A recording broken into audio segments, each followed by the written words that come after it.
দুই দশক পর পৈতৃক জেলা বগুড়ার পথে প্রধানমন্ত্রী তারেক রহমান। বগুড়াকে সিটি কর্পোরেশন ঘোষণা সহ অংশ নেবেন বেশ কিছু কর্মসূচিতে।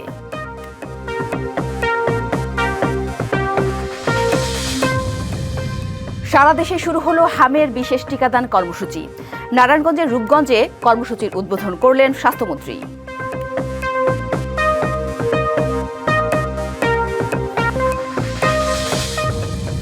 এবং পিরোজপুরের টাকা চুরি সন্দেহে মেস কর্মচারীকে বর্বর নির্যাতন ওসির।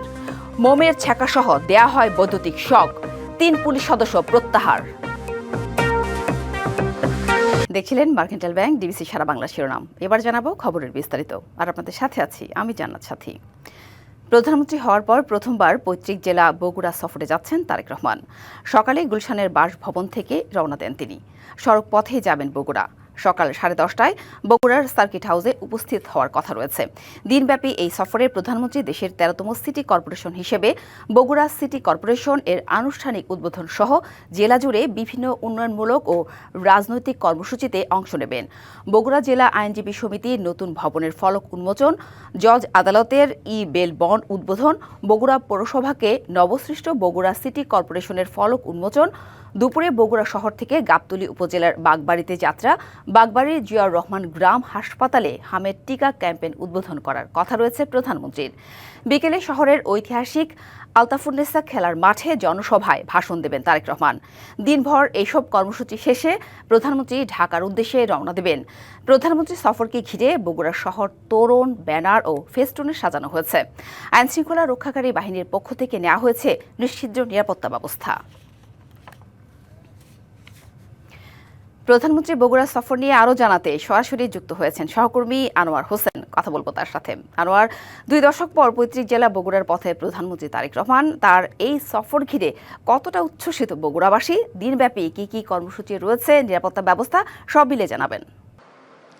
সাথেই নিঃসন্দেহে বলা যায় যেটি যে বগুড়াতে প্রধানমন্ত্রী আসছেন সরকার গঠনের পর সেটি একেবারেই একটা সাজ উৎসব কিন্তু আসলে বিরাজ করছে বগুড়া। তার আপনি খবরে যে কর্মসূচিগুলো বলছিলেন সেই জায়গা থেকে যদি বলি, এই বিষয়গুলো তো আছেই। একেবারেই কিন্তু সারাদিন ব্যস্ততার মধ্য দিয়ে প্রধানমন্ত্রী আজকে বগুড়াতে কাটবে, এটি কিন্তু আমরা বলতেই পারি। তথ্য দিতে চাই, এরই মধ্যে কিন্তু তিনি রওনা করেছেন। সেই জায়গা থেকে যদি বলি যে 6:10 গুলশানের বাসা থেকে প্রধানমন্ত্রী রওনা করেছেন। যদি বলি তার অনেকটা কাছাকাছি কিন্তু চলে এসে বগুড়া। আসলে খুব যদি বলি ঢাকা থেকে যে খুব বেশি দূরত্ব সেটিও বলার সুযোগ নেই, যে কারণে আমরা এই 10-15 মিনিট আগেও যে তথ্যটি পেয়েছি সেটি হচ্ছে যে তার গাড়িবহর টাঙ্গাইলে প্রবেশ করেছে, এমন একটা তথ্যও কিন্তু আমাদের কাছে আছে, এটি বলতে পারি। আর যেটি আপনি বলছিলেন যে আজকের কর্মসূচিগুলো রয়েছে, প্রায় 9টি কর্মসূচি আজকে রয়েছে বগুড়াতে, এবং জনসভা তিনি করবেন। সেই সঙ্গে ফ্যামিলি কার্ডের একটি কার্যক্রম আছে, সেই সঙ্গে হামরুবেলা যে টিকা প্রদান একটা উদ্বোধন সেটি একটি আছে। এমন তো আছেই, তো আরও কিছু বিষয় আপনাকে যদি একটু বাড়তি তথ্যের জায়গা থেকে বলি সাথে, তাহলে বলতে হবে যে বগুড়াতে প্রধানমন্ত্রীর এই যে আজকের কর্মসূচি বা আগমনের মধ্যে সেটি একটু মোটা দাগে বলা যায় যে আসলে 17 বছরেও যে অনেক কিছু যৌক্তিক কিছু দাবি যেটি ছিল বগুড়াবাসীর, সেখান থেকে যে আসলে অনেকগুলো বিষয় আছে। সেখানে আমরা দেখেছি যে নাগরিক সমাজের পক্ষ থেকে বেশ কিছু যে একটা দাবি বা এখানে কিছু তথ্য বা এক ধরনের কিছু বিষয় এখানে উঠে আসবে, তার যদি একটি দুটি আপনাকে বলি সেটি বলাই যায়। যেটি যদি তথ্যের জায়গা থেকে যে অন্তর্বর্তী সরকারের সময়ে যে সিটি কর্পোরেশনের একটি বিষয় ছিল, বিশেষ ও সারিয়াকান্দিতে নৌবন্দর এবং সেই সঙ্গে বিমানবন্দর নিয়ে কাজ শুরু করলেও অন্তর্বর্তী সরকারের সময় আমরা দেখেছি তা মাঝপথে থেমে গিয়েছে। বগুড়া বিজ্ঞান ও প্রযুক্তি বিশ্ববিদ্যালয়ের একটি বিষয়ে আমরা আলোচনায় ছিল, কার্যক্রম শুরু করে অন্তর্বর্তী সরকার। বিএনপি সরকার গঠনের পর এসব দাবির সঙ্গেও যে বিষয়গুলো আসলে বগুড়ার বাসীদের কাছে, বিশেষ করে সারিয়াকান্দি হয়ে জামালপুরের যে মাদারগঞ্জ পর্যন্ত যে আরেকটি যমুনা সেতু নির্মাণ, বগুড়া বিভাগ বাস্তবায়ন, বগুড়া টেলিভিশন কেন্দ্র স্থাপন এবং এলপিজি গ্যাস ডিপো চালু, এই সমস্ত দাবিগুলোর সঙ্গে আমরা দেখেছি যে প্রায় 23-24টি দাবি বগুড়ার যে নাগরিক ফোরাম তাদের পক্ষ থেকেও আসলে বলা হয়েছে। সেই বিষয়গুলো কিন্তু আজকের এই যে জনসভা আছে, সেই সঙ্গে যে কার্যক্রমগুলো আছে, সেই বিষয়গুলো নিঃসন্দেহে সামনে আসবে, এমনটা কিন্তু আমরা বলতেই পারি। আর একটি বিষয় একটু জানিয়ে রাখি যে প্রধানমন্ত্রী আজকে বগুড়া আসছেন, তো তার সঙ্গে তার সহধর্মিণী আছেন, এটুকু তথ্য আমাদের কাছে আছে। আর সেই সঙ্গে তার যে খুব স্মৃতি বিজড়িত যদি বলি যে বাগবাড়ি, অর্থাৎ তিনি ছোটবেলায় দাদার বাড়িতে আসলে এখানে এসেছেন বা বিভিন্ন সময় রাজনৈতিক কর্মকাণ্ড তিনি বগুড়াতে আসলে অন্ততপক্ষে একবার হলেও তার যে সেই যে তার যে শেকড়ের টান সেই বাগবাড়ি সেখানে তিনি গিয়েছেন। তো সব মিলে একটা অন্যরকম আবহ বিরাজ করছে বগুড়াতে। তিনি এই তো অল্প কিছুক্ষণের মধ্যেই তিনি বগুড়া পৌঁছাবেন এমন একটি তথ্য, যে সকাল 10টা থেকে 10:30টার মধ্যে এমন একটি তথ্য আছে। তো নিশ্চয়ই সময় গড়ানোর সঙ্গে সঙ্গে আপনার মাধ্যমে আমরা দর্শকদেরকে সর্বশেষ জানাতে পারবো। সাথী, ধন্যবাদ আনোয়ার। সারা দেশে শুরু হলো হামের বিশেষ টিকাদান কর্মসূচি। সকালে নারায়ণগঞ্জের রূপগঞ্জে কর্মসূচির উদ্বোধন করেন স্বাস্থ্যমন্ত্রী সর্দার সাকত হোসেন। 6 থেকে 59 মাস বয়সী শিশুরা এই টিকা পাবে। কেউ আগে টিকা পেয়ে থাকলে ক্যাম্পেইনের টিকা নিতে পারবে, তবে অসুস্থ শিশুকে হামের টিকা দেওয়া হবে না। এছাড়া হামে আক্রান্ত শিশুদের খাওয়ানো হবে ভিটামিন এ ক্যাপসুল। 15 মার্চ থেকে 19 এপ্রিল পর্যন্ত হাম সন্দেহে হাসপাতালে ভর্তি হয় 15,326 জন। এদিকে সংক্রামক এই রোগ প্রতিরোধে পরিচালিত হচ্ছে বিশেষ টিকাদান কর্মসূচি। শ্রদ্ধা করি 24 জুলাই বিপ্লবের সকল শহীদানদের। প্রিয় সুধীবৃন্দ, this is my pleasure now to highlight my deep thanks. If I want to single it out, that is UNICEF, those who have delivered more than 20 million vaccine to run this campaign all over the country. I remember and I thank you very much. I also point out the name of Gabby, who, when we were in great crisis of vaccine, when the measles attack started severely among the people of our country, Gabby came ahead to help us, and they made a very quick service, quick supply of vaccines to us. By we started our first program on 5th of this month in 18 districts and 30 upazilas, and we introduced the program starting from Nawabganj and Dhaka city. একটি কথা আমি আপনাদেরকে বলতে চাই। I want to bring into the notice of our deputy leader of American embassy and other representatives from UNICEF and WHO. This attack is not at all due to our failure.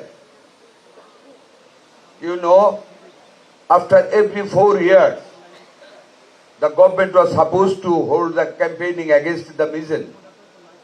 But the previous government, the non-democratic and non-elected government, they failed to start this campaign of measles vaccination all over the country after 20 December 2020. It was a long gap of more than 4 years.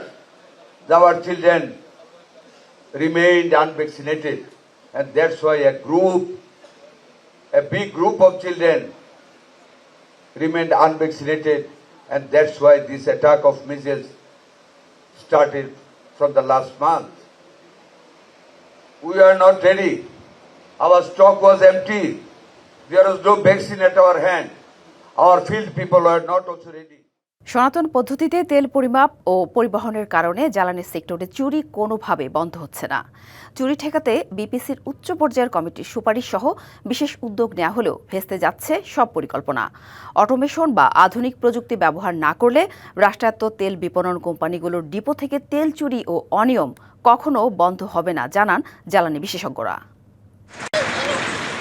সারা দেশে রাষ্ট্রায়ত্ত তেল বিপণন প্রতিষ্ঠান পদ্মা, মেঘনা ও যমুনা অয়েলের ৫৫টির অধিক depot থেকে কৌশলে তেল চুরির অভিযোগ দীর্ঘদিনের। জ্বালানির এই সংকটের সময়ও বেপরোয়া হয়ে উঠেছে চোরচক্র। তেল সেক্টরে নিয়োগ, বদলি, পদোন্নতি থেকে শুরু করে চুরিতে সক্রিয় শক্তিশালী সিন্ডিকেট। সম্প্রতি মিরসরাইয়ে পাইপলাইন ফুটো করে তেল চুরি ও যমুনা অয়েলের ফতুল্লা ডিপো থেকে প্রায় 3,75,000 লিটার ডিজেল গায়েবের ঘটনায় গঠন করা হয় তদন্ত কমিটি। দুটি ঘটনায় অটোমেশন পদ্ধতি অকার্যকর থাকার প্রমাণ পায় কমিটি। এছাড়া তেল চুরিতে কর্মকর্তা ও সিবিএ নেতাদের যোগসাজশও উঠে আসে প্রতিবেদনে। ইয়ারএল থেকে আপনি ডিপোতে যাচ্ছে, ডিপো থেকে পেট্রোল পাম্পে যাচ্ছে কিংবা এজেন্টের কাছে যাচ্ছে, তারপরে এন্ড কাস্টমারের কাছে যাচ্ছে, যতগুলো স্টেপস আছে সমস্ত স্টেপসের ক্ষেত্রেই কিন্তু ত্রুটি বিচ্যুতির সুযোগ রয়েছে, ফাঁক রয়ে গেছে। নিরবিচ্ছিন্নভাবে নজরদারি করার সক্ষমতা কিন্তু আমাদের মন্ত্রণালয়ের নেই। নারায়ণগঞ্জের গোদনাইল থেকে রাজধানীর কুর্মিটোলা ডিপোতে যাওয়ার পথে ৭২,০০০ লিটার জেট ফুয়েল গায়েবের ঘটনায় বরখাস্ত করা হয় পদ্মা অয়েলের এভিয়েশন ডিপোর ম্যানেজার সহ ৪ জনকে। মনিটরিংটাকে টোটালি অটোমেশনে নিয়ে যেতে চাই। এটা আপনি আমার বিশ্বাস যে খুব দ্রুতই এটার একটা বাস্তবায়ন দেখতে পাবেন। ২০২২ সাল থেকে তেল সেক্টরে অটোমেশনের প্রক্রিয়া শুরু হয়, কিন্তু রহস্যজনক কারণে তা এখনও বাস্তবায়ন হয়নি। এর পেছনে অসাধু চক্র জড়িত থাকতে পারে বলে মনে করছেন বিশেষজ্ঞরা। আমার তেল সেক্টরটাকে পুরোপুরি অটোমেশনে নিয়ে আসতে হবে। কোনো ম্যানুয়াল সিস্টেমের তেলের মেজারমেন্ট দুনিয়াতে নাই, কোথাও আমাদের দেশে থাকবে কেন? আমাদের এখানে বিভিন্ন কারণে করতে পারি নাই, কিন্তু এটা করা দরকার। এটা করলেই তেল চুরির ইয়েটা অনেক কমে আসবে, সিস্টেম লসটা কমে আসবে। জ্বালানি তেলের হিসাব ও ট্যাঙ্ক ক্যালিব্রেশনের গরমিল মজুতে জালিয়াতির ঘটনা পুরো খাতকে করেছে প্রশ্নবিদ্ধ। মাসুদুল হক, ডিবিসি নিউজ, চট্টগ্রাম। বৈশ্বিক অস্থিরতার প্রেক্ষাপটে দেশে জ্বালানি তেলের দাম লিটারে ১৫ থেকে ২০ টাকা পর্যন্ত বাড়িয়েছে সরকার। সারা দেশের মতো এর প্রভাব পড়েছে লক্ষ্মীপুরেও। জ্বালানি সংকট ও মূল্যবৃদ্ধির কারণে চরম ভোগান্তিতে পড়েছেন জেলার পরিবহন চালক ও সাধারণ ভোক্তারা। জ্বালানির মূল্য বৃদ্ধিকে বাইক চালকরা ক্ষোভ প্রকাশ করলেও বেশি দামে তেল কিনতে প্রস্তুত পরিবহন চালকরা।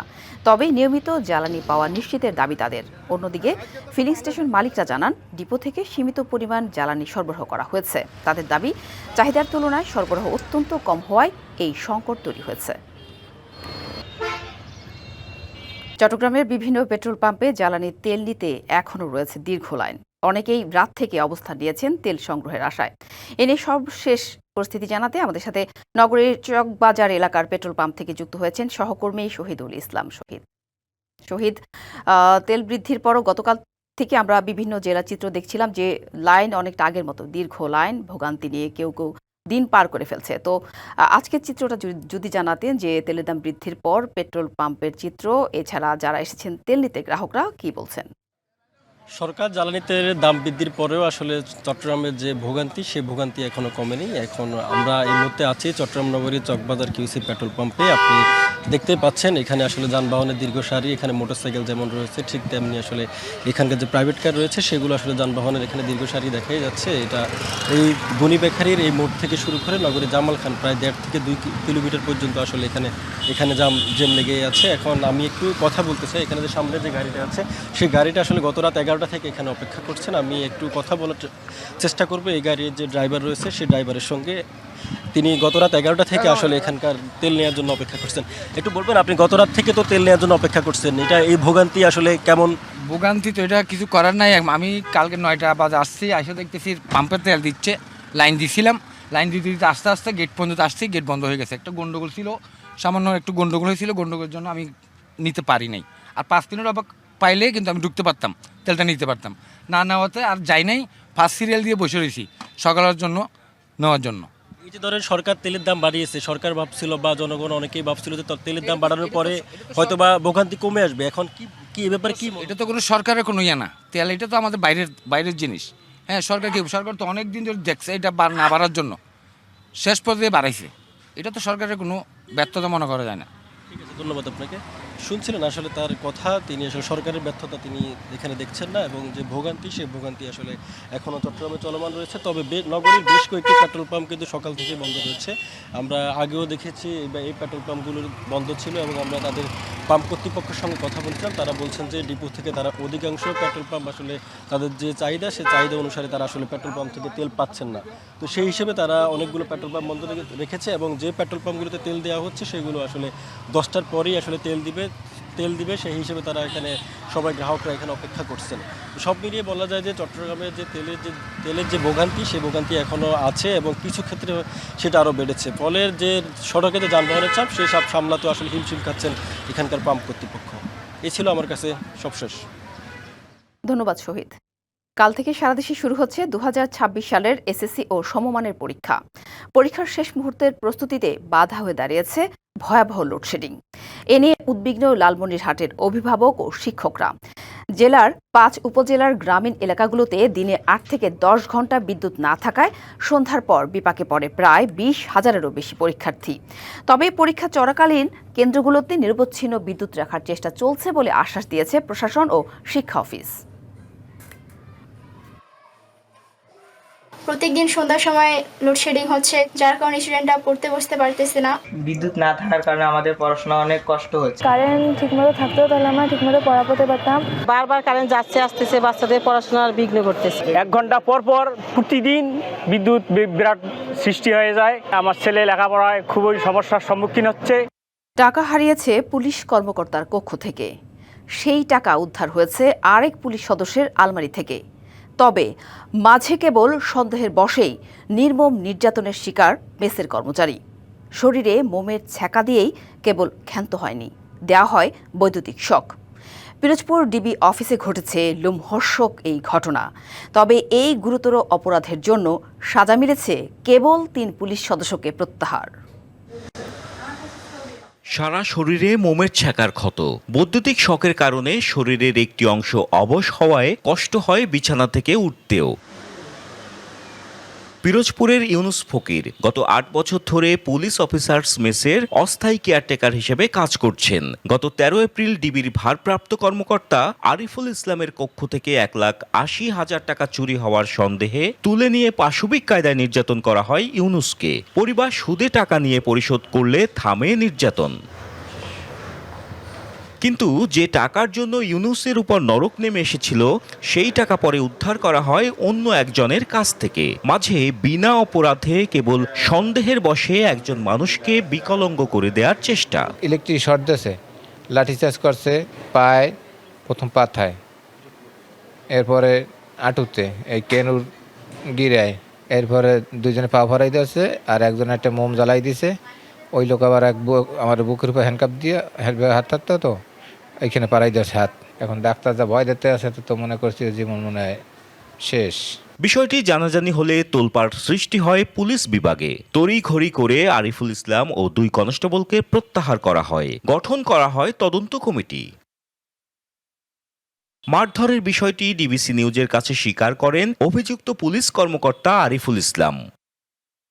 কি বলবো, এটা তো করছে, এটা তো সত্য। আমার টাকা গেছে, এটাও সত্য। তারা মারধর করছে আমার লোকজন, এটাও সত্য। হ্যাঁ, তারে আমরা চিকিৎসা করাইছি খুলনায় পাঠাইয়া। তো আমি এই নিচে পুলিশ অফিসার মেসে বসা ছিলাম, একটা রুমে বসা ছিলাম, ওরা ছিল অন্য রুমে। তবে প্রশ্ন উঠছে, কেবল প্রত্যাহার হওয়ায় কি যথেষ্ট শাস্তি? পুলিশ প্রশাসনের কাছে যে কোনো অন্যায়ের আমরা বিচার চাই। এখন সেই যাদের কাছে বিচার চাবো তাদের ব্যবহার যদি এরকম হয়, আসলে প্রত্যাহার করে নেওয়াটা কিন্তু কোনো সমাধান হতে পারে না, কারণ এটা তার জীবনের একটা অংশ। ফলে এর যথাযথ শাস্তি, উপযুক্ত শাস্তি দেওয়া উচিত। কিছু অর্থ হারানো গেছে, সেই কারণে জিজ্ঞাসাবাদ করার জন্য উনি নিতে পারবেন, কিন্তু ওখানে কোনো নির্যাতন করতে পারবেন না। তা ভুক্তভোগী যদি নির্যাতনের শিকার হয়ে থাকেন, তিনি মামলা করতে পারবেন। পিরোজপুরের অতিরিক্ত পুলিশ সুপারের আশ্বাস, তদন্তে দোষী প্রমাণিত হলে কঠোর ব্যবস্থা দেওয়া হবে অভিযুক্তদের বিরুদ্ধে। ঊর্ধ্বতন কর্তৃপক্ষ এই বিষয়টিকে একদম ব্যক্তিগত দায় হিসেবে নিয়ে এটা শক্তভাবে এটা হ্যান্ডেল করার চেষ্টা করছে। অলরেডি আমাদের ডিআইজি স্যার তাকে রেঞ্জ ডিআইজি কার্যালয়ে সংযুক্ত করেছেন এবং তার বিরুদ্ধে কঠোর ব্যবস্থা গ্রহণ করা হবে। যে পুলিশের উপর সাধারণ মানুষের ভরসা থাকার কথা, সে পুলিশ দ্বারাই যখন অমানবিক নির্যাতনের শিকার হতে হয়, তখন প্রশ্ন দাঁড়ায় সাধারণ মানুষের নিরাপত্তা আজ কোথায়। এখানে ইউনুস ফকিরের নির্যাতনের ঘটনায় তদন্ত কমিটি গঠিত হয়েছে, অফিসার ক্লোজড হয়েছেন। এখনও প্রশ্ন থেকে যায়, এই তদন্ত কমিটির প্রতিবেদন কি পারবে ন্যায় বিচার নিশ্চিত করতে, নাকি বিভাগীয় তদন্তের আড়ালে ধামাচাপা পড়বেই বর্বরতা?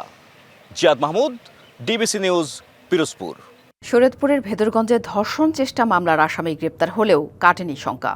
উল্টো মামলা তুলে নিতে আসামি পক্ষের হুমকিতে এখন ঘরছাড়া ভুক্তভোগী নারী। থানায় সাধারণ ডায়েরি করেও মিলছে না প্রতিকার। যাযাবরের মতো পালিয়ে বেড়াতে হচ্ছে এক গ্রাম থেকে অন্য গ্রামে। আইনের আশ্রয় নিয়েও চরম নিরাপত্তাহীনতায় পরিবারটি।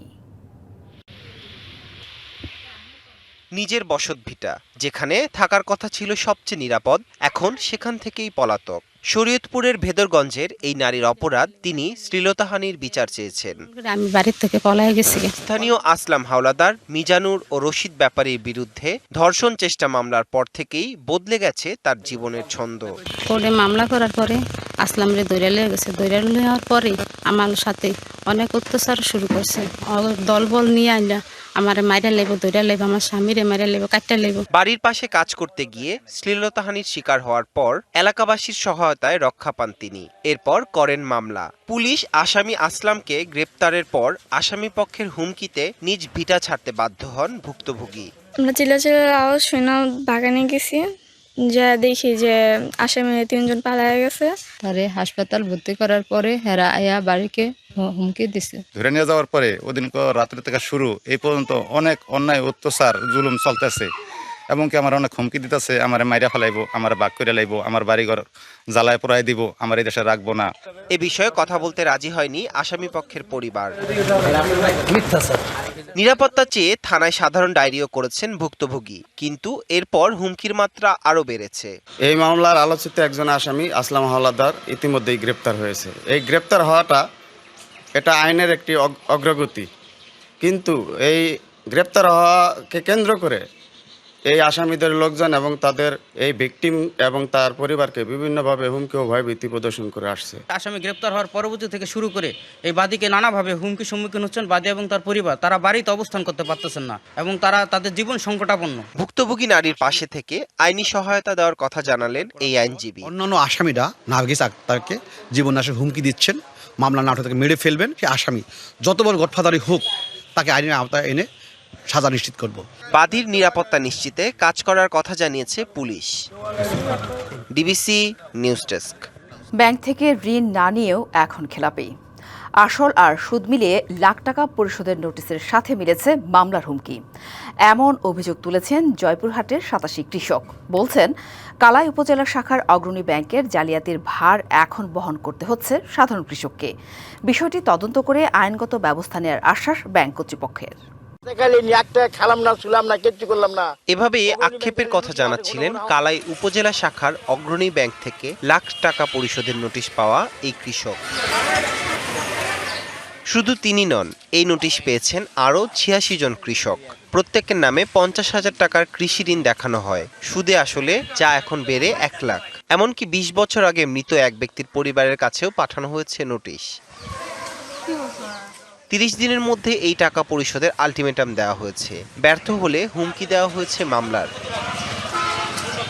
2016-17 এবং 2017-18 অর্থ বছরে এই ঋণ নেওয়া হয়েছে এমন দাবি ব্যাংক কর্তৃপক্ষের। তবে ভুক্তভোগীরা বলছেন 10 বছর আগে ব্যাংকের মাঠকর্মীরা তাদের কাছ থেকে ব্যক্তিগত তথ্য নিয়েছিলেন, সেই কাগজ জালিয়াতি করেই ফাঁসানো হয়েছে তাদের। অগ্রণী ব্যাংক থেকে লুটিস আসে, ঘন ঘন আমাকে পুলিশে ধরে যাবে, ই করবে, সি করবে, প্রচারিং করে, হ্যামারিং করে। আমরা টাকা লেই না, কোথায় টাকা দিব? ব্যাংকের লোক সালাম এসে অনেক প্রলোভন দিয়ে ভয়ভীতি দেখে মামলা হামলার কথা বলে আমাকে নেজা ডেনোয়া করে নিয়েছে 86,000 টাকা। আমি তো এই একটা টাকাও পাইনি। ব্যাংকের নোটিশ পেয়ে এখন আতঙ্কে দিন কাটছে এসব নিম্ন আয়ের কৃষকের। আইনি ব্যবস্থার হুমকিতে দিশেহারা হয়ে অনেকেই বেড়াচ্ছেন পালিয়ে। আমি দিন আনি দিন খাই, আমাকে সেই টাকা পয়সা কিছুই দেয়নি, না দিয়ে আমার গায়ে যে আছে 50,000 টাকার নুনের ভিতরে এখন মনে করো যে 1 লাখ হয়ে গেছে।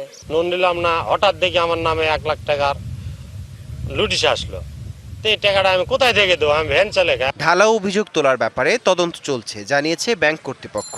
যদি কেউ বলে যে আমি লোন পাইনি বা আমি স্বাক্ষর করিনি বা আমি ব্যাংকে যাইনি, তা এটা আমরা, সেটা যদি সত্য হয় তাহলে আমরা সেই ব্যবস্থা নেব। তো ঢালাভাবে সবাই যে বলতেছে, যেমন যে নিউজগুলো আসতেছে, এটা আমরা সত্য বলে মনে করি না। এই ঘটনায় স্বাধীন তদন্তের প্রত্যাশা স্থানীয়দের। যারাই জালিয়াতির সাথে জড়িত তাদের বিচারের আওতায় আনারও দাবি তাদের। DBC news desk. দিন ফিরেছে পঞ্চগড়ে চা উৎপাদনে। ভালো দাম পেয়ে স্বস্তির হাসি চা চাষিদের মুখে। দেশের উত্তরের এই জেলায় গত বছর সংগ্রহ করা প্রায় 9,77,00,000 কেজি কাঁচা চা থেকে পাতা থেকে উৎপাদন হয়েছে 2 কোটির বেশি কেজি চা, যা দেশের জন্য বড় অর্জন। দামের ঊর্ধ্বগতি, উৎপাদনের এমন সাফল্য আর নতুন করে বাগান যত্নের সমন্বয়ে ঘুরে দাঁড়াচ্ছে উত্তরের সম্ভাবনাময় এই শিল্প। সবুজের কার্পেটে মোড়া বিস্তীর্ণ চা বাগান। ভোরের কুয়াশা কাটতেই কাজে ব্যস্ত হয়ে পড়েন শ্রমিকরা। হতাশা আর লোকসানের গল্প এখন অতীত। মাত্র কয়েক বছর আগেও চা পাতার দাম নেমে এসেছিল 10 থেকে 12 টাকায়। কোথাও কোথাও আবার এই দাম নেমে এসেছিল 7 থেকে 8 টাকাতেও। ফলে উৎপাদন খরচ মেটাতে গিয়ে ঘাম ঝরত চাষিদের। আগে পাইতাম 10-12 হাজার টাকা, তাতে আমার খরচ বরচ আমাদের ভালো হইতো না। এখন মোটামুটি এখন তার চেয়ে দ্বিগুণ হয়ে গেছে। তো আমাদের এক বিঘাতে মোটামুটি আমরা 33-34 হাজার টাকা পাচ্ছি। গত বছরের যে দাম ছিল তাতে আমরা উঠাই ফেলাইতেছিলাম চা। এই বছর যেহেতু আবার দাম একটু বাড়ছে, ওই জন্য যত্ন করা আরম্ভ করছি। সময় বদলেছে, বেড়েছে চায়ের দাম। এখন চা পাতার দাম বেড়ে দাঁড়িয়েছে 30 থেকে 35 টাকায়, অর্থাৎ আগের তুলনায় 2 গুণ থেকে 3 গুণ বেশি।